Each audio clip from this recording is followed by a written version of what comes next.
सवाल यही है कि तेजी से फैलने वाला ओमाइक्रॉन वायरस जानलेवा नहीं है। देश के दो बड़े डॉक्टर्स हमारे साथ में जुड़ेंगे, हम उनसे भी बात करेंगे और समझेंगे कि ओमाइक्रॉन इस नए वेरिएंट को लेकर उनकी क्या राय है, किस तरह से वो हिदायत देंगे। मेरे साथ में दो खास मेहमान जुड़ रहे हैं, डॉक्टर समीर भाटी जो कि दिल्ली वैक्सीन कमेटी के सदस्य हैं। डॉक्टर भाटी, बहुत स्वागत है आपका। डॉक्टर भाटी, ये इसको कैसे समझे, क्योंकि वैक्सीनेशन बहुत तेजी से जारी है। एक तरफ ये भी कहा जा रहा है कि अभी तक जो डेथ रेशियो है या फिर अगर कोई इसकी चपेट में आएगा तो बहुत सीवियर कंडीशन में जाते हुए ऐसे केसेस नजर नहीं आते। यानी कि एक राहत की बात यह है कि अगर कोई इसके संक्रमण की चपेट में आएगा तो कम से कम सीवियर कंडीशन में नहीं जाएगा ड्यू टू वैक्सीन। देखिए, इसमें दो चीजें हैं समझने वाली बात। जिस तरह से अभी हमारे पास जो डेटा आया, ज्यादातर साउथ अफ्रीका से डेटा आया, बट बाकी कंट्रीज से भी अब डेटा कैप्चर हो रहा है।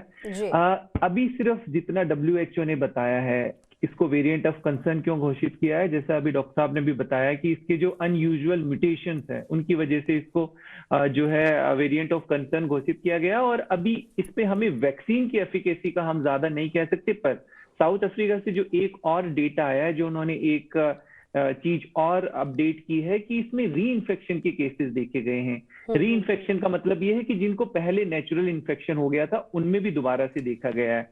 बट एक चीज इसमें और है कि जितने भी केसेस देखे गए हैं वो ज्यादातर यंग देखे गए हैं, है ना, यूथ में है। तो अब हमारे पास डेटा नहीं है कि एल्डरली पेशेंट। लेकिन डॉक्टर भाटी, इंडिया में जो केसेस आए हैं उसमें दो लोग हैं जिनमें एक की एज 66 इयर्स है, एक की 46 है।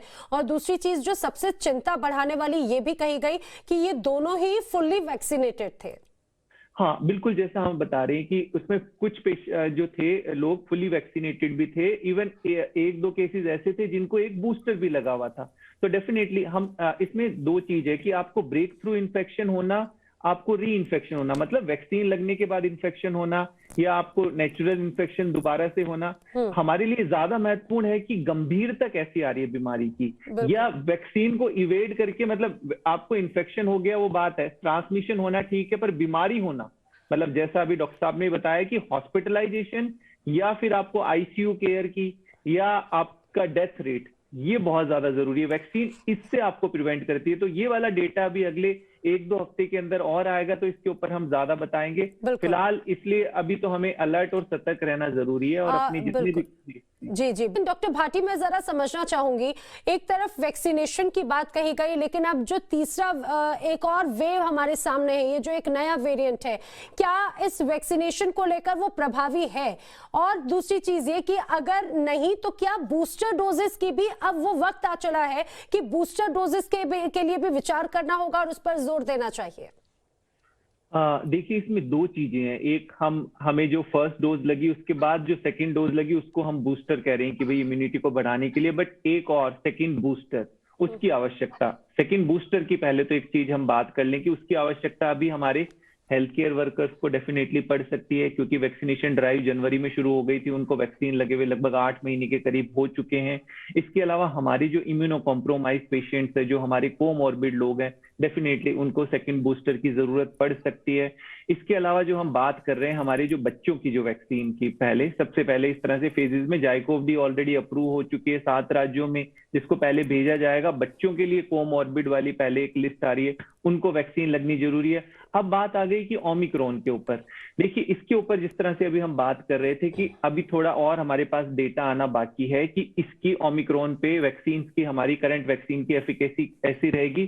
ज्यादातर वैक्सीन जिस तरह से यूज की जा रही है, इस्तेमाल की जा रही है, वो स्पाइक प्रोटीन पर काम करती है, और जो ओमिक्रॉन का भी म्यूटेशन देखा गया वो इसके स्पाइक प्रोटीन के अंदर अधिक म्यूटेशन हुआ है। तो एक बार डेटा आएगा इसके बाद बता पाएंगे। हाँ, पर जिस तरह से कंपनियां बात कर रही हैं कि अगर ये मॉडिफाई भी करते हैं वैक्सीन को, तो उसमें भी लगभग 3 से 4 महीने लग जाएंगे। डॉक्टर भाटी, कहा जा रहा था कि कोविड के बाद में जो बॉडी में एंटीबॉडीज क्रिएट होती हैं, एक तरह से वो जरूर काफी हद तक एक तरह से बचाती हैं, लेकिन पिछले काफी समय से हमने देखा कई सीजनल बीमारियां भी इस दौरान रही, जो लोगों की इम्यूनिटी पर सीधे सीधे इम्पैक्ट पड़ा। और पिछले कोविड के दौरान भी कई तरह तरह की समस्याएं लोगों को हुई। किसी ने कहा सर दर्द की परेशानी है, किसी को शुगर की समस्या बढ़ गई है पिछले कोविड के समय पर। अब ऐसे में ये जो तीसरा ये जो वेरिएंट है, इसको लेकर क्या कहेंगे? आखिर उसके लिए बचाव क्या हो सकता है? हाँ, देखिए अगर हम बचाव की बात करें तो इसमें जो सोशल प्रोटोकॉल है वो सब तो वैसे ही रहेंगे, कोई बचाव के तरीके में चेंज नहीं आएगा। अभी तक के हमारे जो पहले भी 4 वेरिएंट ऑफ कंसर्न आए हैं और ये 5वां है, तो उनमें उपाय वही सारे रहेंगे जो डॉक्टर खट्टर ने भी अभी बताया। वही सब चीजें जो आपके कोविड अप्रोप्रिएट बिहेवियर है वो सब चीजें आपको वैसे ही करनी है, उसमें कोई चेंजेस नहीं है। हाँ, ये जरूर है कि जो लोग अनवैक्सीनेटेड है, जिन्होंने अभी अपनी सिंगल डोज भी नहीं ली है, जी वो एक ससेप्टेबल पॉपुलेशन है, उनको अपनी वैक्सीन, और जो काफी सारी बड़ी पॉपुलेशन जो सेकंड डोज के लिए नहीं आ रही, उनको अपनी वैक्सीनेशन लगा लेनी बहुत ज्यादा जरूरी है। फिलहाल ये है। और अभी जैसे क्रिसमस आ रहा है, न्यू ईयर आ रही है, और लोग जो अननेसेसरली ट्रैवल, तो सिर्फ अभी एसेंशियल ट्रैवल के ऊपर ध्यान दें। और मास्क की जो हम बात कर रहे हैं, मास्क को ठीक तरीके से पहनना है, कि जैसा आप बात कर रहे हैं बहुत ट्रांसमिसिबल है, तो कपड़े वाला मास्क आपको इससे बचाव नहीं करेगा।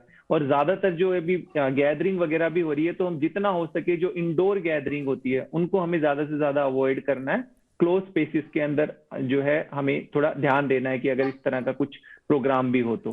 टेस्टिंग डेफिनेटली हम बढ़ा ही रहे हैं, सरकार रैपिड जीनोम सीक्वेंसिंग पहले से ज्यादा बढ़ रही है, ताकि किसी भी तरह के वेरिएंट को हम टाइमली जो है डिटेक्ट कर सके।